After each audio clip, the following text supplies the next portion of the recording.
Good evening and welcome to Turner Classic Movies. I'm Dave Karger.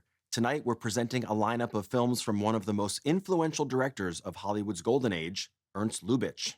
Lubitsch was born in Berlin and got his start in the German film industry, where he became famous early on for directing lavish historical epics. But when he came to Hollywood in the early 1920s, he struck on a new style that would become known as the Lubitsch touch. It wasn't long before he revolutionized American movies with his unique blend of wit, sophistication, style, and a light-hearted attitude toward sex and marriage. All of these qualities are on full display in our first film tonight. From Paramount in 1931, it's The Smiling Lieutenant. The title role is played by a young Maurice Chevalier, who comes to Vienna and falls in love with a beautiful violinist played by Claudette Colbert.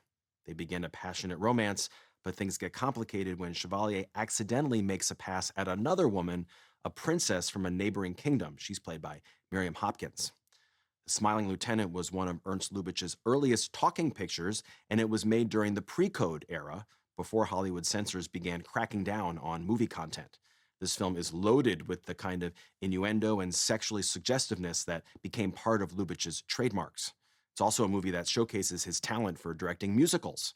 In the late 1920s and early 30s, Lubitsch adapted several operettas that created a new formula for movie musicals by weaving together the story and songs in ways that hadn't been done before on screen. There are a few musical numbers in this movie, including a truly delightful song called Jazz Up Your Lingerie, performed by Claudette Colbert and Miriam Hopkins. From 1931, also with Charlie Ruggles, The Smiling Lieutenant.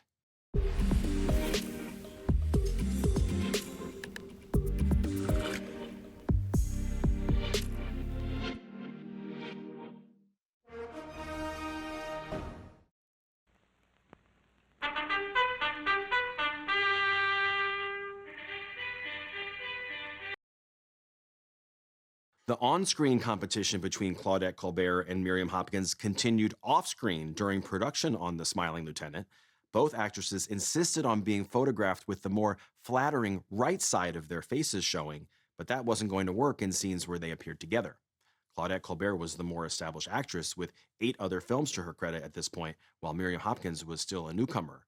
She'd only made one other movie before this. But Hopkins held a certain fascination for director Ernst Lubitsch, and he let her have her way. She would soon go on to star in 2 of Lubitsch's best pre-code comedies, Trouble in Paradise from 1932 and Design for Living, released in 1933. Claudette Colbert didn't hold a grudge and happily worked with Lubitsch again on the 1938 comedy Bluebeard's Eighth Wife.